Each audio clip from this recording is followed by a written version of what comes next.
제가 오늘 찬송가 78장을 부른 이유가 있습니다. 세 번이나. 저 높고 푸른 하늘과 수마 없는 빛난 별들을 지으시니는 창조주 그 솜씨 크고 크도소이다. 날마다 뜨는 저 태양 하나님 크신 권능을 만백성 모두 보라고 만방에 두루비치네. 사실 우리가 밤에 뜨는 별들, 그 태양, 하나님이 저렇게 운행하시는구나. 그렇게 생각하는 기독교인들이 얼마나 될까요? 뭐 불신자는 말할 것도 없죠. 뭐 그거 가진 도 없지만 우리는요, 하나님이 계속 운행하고 계시다는 겁니다. 인간 능력의 한계를 알아야 됩니다. 우리는 수없이 많은 한계를 만나지만요, 그저 자기 혼자 살아보려고 몸부림치거나 아니면은 불평 원망하거나 그렇게 살아가는 겁니다. 내가 믿는 하나님은 내 인생의 문제를 고쳐주시는데 왜 안 고쳐주시느냐? 왜 우리가 힘들었냐? 죄란 겁니다. 죄. 죄가 뭐냐면, 여러분 10계명 보면 그 하나님의 계명 가운데 가장 중심이 10계명이에요. 그죠? 제 1계명이 뭐예요? 나 외 다른 신이 없다는 겁니다. 왜 1계명을 줬을까요? 하나님이 너의 창조주고 너를 지으시는데 그 하나님을 인정하지 않는 거예요. 그래서 하나님은 형상을 만들라 했습니까? 만들지 말라 했습니까? 근데 내가 오늘 동해안을 올라간대요. 부처를 큰 부처 놈이 부처가 산 꼭대기에 있는 거예요. 왜 저 높은 곳에 부처를 세워놨나? 그게 뭔가 있다는 거예요. 뭔가. 주님이 형상 못 세우라는 줄 알아요? 형상을 세우면요, 그곳에 있는 거예요. 주님은요, 온 우주가 하나님의 발등상 위에 있다. 발등상. 형상을 만드는 더 계신 분이 아닙니다. 그리고 하나님 이름을 세 번째 계명은 망령되이 부르지 말라 했지 않습니까? 아무 생각 없이 불러요. 주여 부르면서 지가 주인 노릇 당해서 주여 불러요. 근데 제가 오늘 왜 이 말씀을 드리냐면요, 1계명에서 3계명 이걸요, 우리 인간은 하나님의 존재를 인정하지 않습니다. 그러니까요, 하나님에 대한 생각도 하지 않고 하나님이 하늘의 별들, 해를, 이 자연의 봄이 돌아오니까 새싹이 돋고 관심 없어요. 관심 없어요. 알겠습니까? 그러니까 우리가 어떻게 살아가냐면요, 하나님께서 모든 것에 무엇입니까? 중심인데요, 하나님 정하지 않아요. 그 우리 제가 어떤 죄냐면요, 내가 하나님처럼 산 거예요. 그러니까 우리가 하나님을 섬긴다 안 섬긴다 놓고 내가 하나님 뜻대로 사느냐? 사실 예배당에 나와도 내 뜻대로 산다 주가운데 안 합니다. 왜 우리가 쉬지 말고 기도 안 하는지 아십니까? 하나님을 제대로 섬기고 살면요, 항상 기뻐하라, 쉬 말고 기도하라, 범사에 감사하라. 무슨 뜻인지 아세요? 하나님을 하나님으로 섬기면요, 항상 기뻐요. 그리고 기도할 여기 너무나 많아요. 내가 못하는 거예요. 우리 집사님 지금 혈액투석 받고 있잖아요. 현대의술로는 그거 못 고칩니다. 그죠? 저는 하나님이 치료할 것을 믿습니다. 하나님이. 그리고 그 다음에 항상 심한 기다려. 그 다음에 범사에 감사하라. 가만히 지나고 보니까요, 이게 전부 감사할 내용들이에요. 왜 그러냐면요, 내가 이런 문제가 오지 않았다면, 이런 일이 오지 않았다면 하나님 몰랐을 거예요. 오늘 여기 문둥병자가, 문둥병자가 아니죠, 중병자. 예수님께서 가버나움에 들어가시니까 집에 계시다는 소문이 들으니까 사람들이 막 몰려왔어요. 근데 사람 4사람이 있어 들것에 중병자를 메어 가지고 예수님께 왔습니다. 네 사람이 딱 들고. 근데 들어가려니까 들어갈 수가 없어요. 왜? 사람이 그 옛날에 집이 큰 집이 아니지 않습니까? 사람들이 그 방에 각 찼는데 누가 자리 양보해 주겠습니까?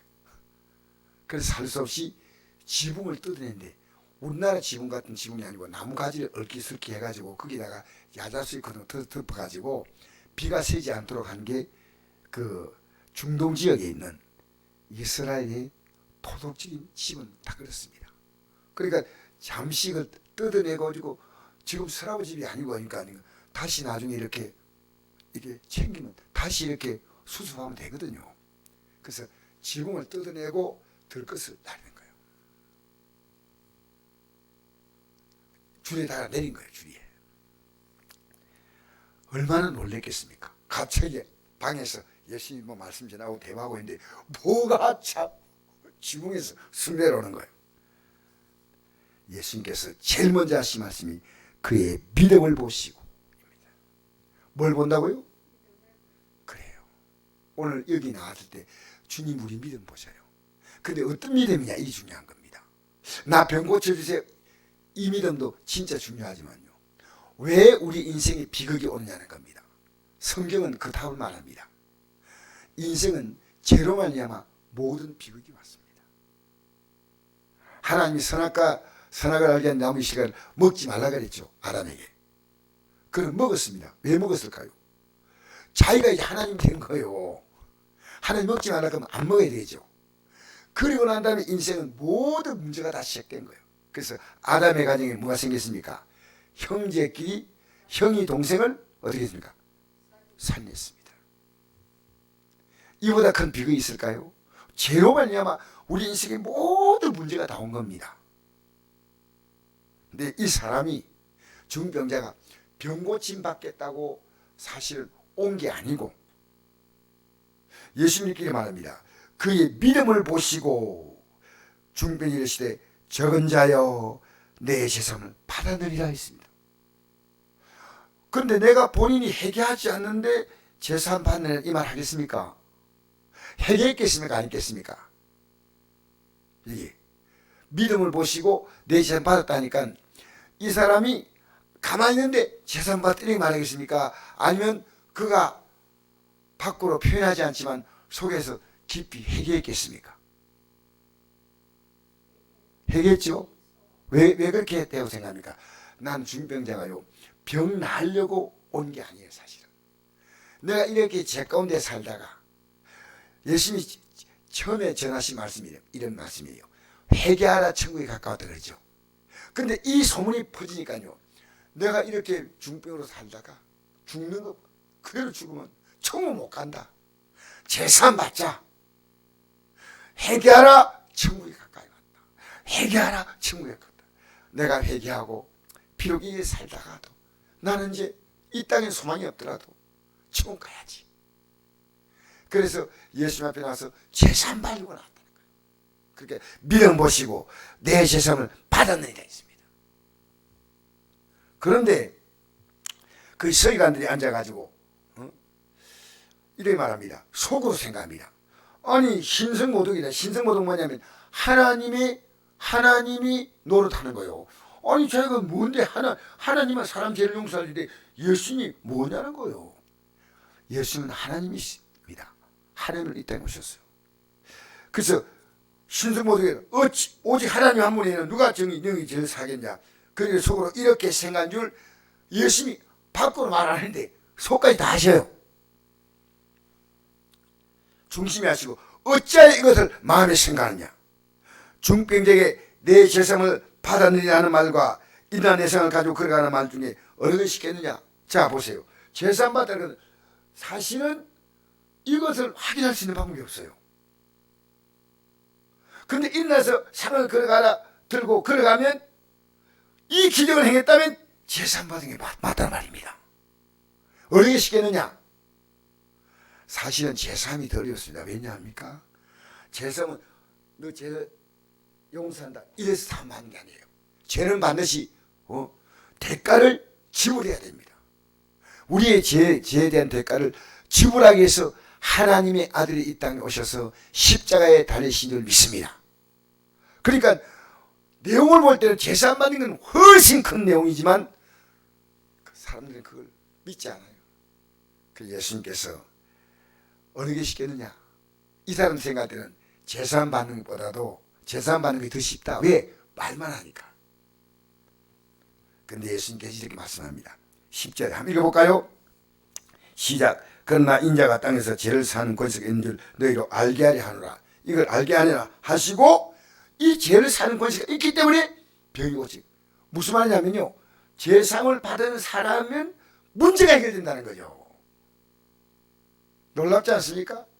제사함 받은 사람에게는 문제가 해결이 따라온다는 겁니다. 문제 해결이. 그래서 제사함의 권세는 뭡니까? 문제 해결을 할 수 있는 거죠. 우리가 제사함 받으면 나중에 어떻게 됩니까? 우리는 이 땅의 삶이 죽음으로 끝나는 게 아니고 부활의 영광을 입고 하늘로 하나님의 집으로 들어가는 겁니다. 그래서 11절에 말하면 중병이 말씀합니다. 자, 읽어볼까요? 시작. 내가 내게 노니 일어나 내 상을 가지고 집으로 가라 하시니 그가 일어나고 상을 가지고 모든 사람 앞에서 나가거늘 그들이 다 놀라 하나님께 영광 돌리며 이르되 우리가 이런 일 도무지 못하였다리요. 일어나라. 이 정도만 해도 되다. 중병자가 누워있는데 앉아봐. 그런데 누워있던 중병자가 앉기만 해도 이야 대단한데 지금 어떻게 한 겁니까? 예수님이 어떻게 하려 했습니까? 일어나 내가 너를 들고 온 그 상을 어깨에 메고 집으로 가라니까. 이는요, 다리가 좀 낫게 됐다 하더라도 회복하려면 물리치료 받아야죠. 그죠? 메고 상을 가지고 집으로 가라니까 이 상은요 그냥 못 가져갑니다. 어깨에 메고 가는 겁니다. 그렇지 않습니까? 이건 그래서 제가 이 상을 가지고 들어가는 집을 가는 겁니다. 침상을 메고 간다. 여러분, 오늘 이 말씀을 보면서요, 주님은 우리가 이 땅에서 문제 해결받기 위해서 뭘 먼저 하기 원하냐면요, 죄를 회개하기 원합니다. 죄를 회개하면요 그 다음에 문제가 해결됩니다. 지금까지 내가 하나님을 어떻게 믿고 살았던가. 저는 오늘도 이 자리에 말씀 전가로 썼지만요, 주님 보실 때 내가 오늘도 회개할 것이구나 지금 생각이 들어요. 왜? 그래야 내 기도가 응답되는 거예요. 하나님은요, 나와 관계가 불빛 서로 두 사람이 싸워서 부부간도 막 다투어서 그런데 대화가 되겠습니까? 서로 화해하고 나서 대화가 될 거 아니겠습니까? 하나님께 우리가 죄를 지었으면 회개하고 주님 이제 주님의 도움이 필요합니다 하면 주님이 우리에게 손을 내밀어 주십니다. 할렐루야. 오늘 내 믿음이 뭐냐면 죄사함 받으면 내가 치료받는 것은 내가 원하는 게 아니요 주님이 원하시는 거예요. 일어나 내 상을 가지고 집으로 가라. 얼마나 놀라운 일입니까? 저는 오늘 우리가 기도해요 그냥 하는 거 아닙니다. 주님, 우리 인생은 문제가 오지 않으면요 죄를 발견할 수 없어요. 하나님을 찾을 이유도 없어요. 그런데 문제를 통해서 나의 한계를 알고 하나님을 만나고 그리고 내 인생인 이제 진정한 생의 목적을 찾는 겁니다. 먹고 젊게 신나게 살다가 죽으면 그뿐이다 절대 아니에요. 이번 주 우리 부활절 아닙니까? 우리는 예수님같이 부활한다. 예수님이 십자가에 죽으시면 나의 죄 때문에 예수님이 나를 위하여 부활하신 거예요. 그래서 부활은요 이 땅에서는 아무나 못합니다. 하나님의 아들인 예수님만 부활했는데 예수님의 이 부활의 놀라운 영광은 신의 영광이에요. 이 자리에 우리를 참여시켜 준다는 거예요. 할렐루야. 이 놀라운 하나님의 약속을 지금 내가 만난 이 문제 속에서 체험할 수 있습니다. 내가 얘기하니까 주님이 내 삶에 작은 일들을 부활시켜 주는 거예요. 이렇게 하나님이. 할렐루야. 오늘 이 밤에 기도하면 하나님이 도우실 줄 믿습니다.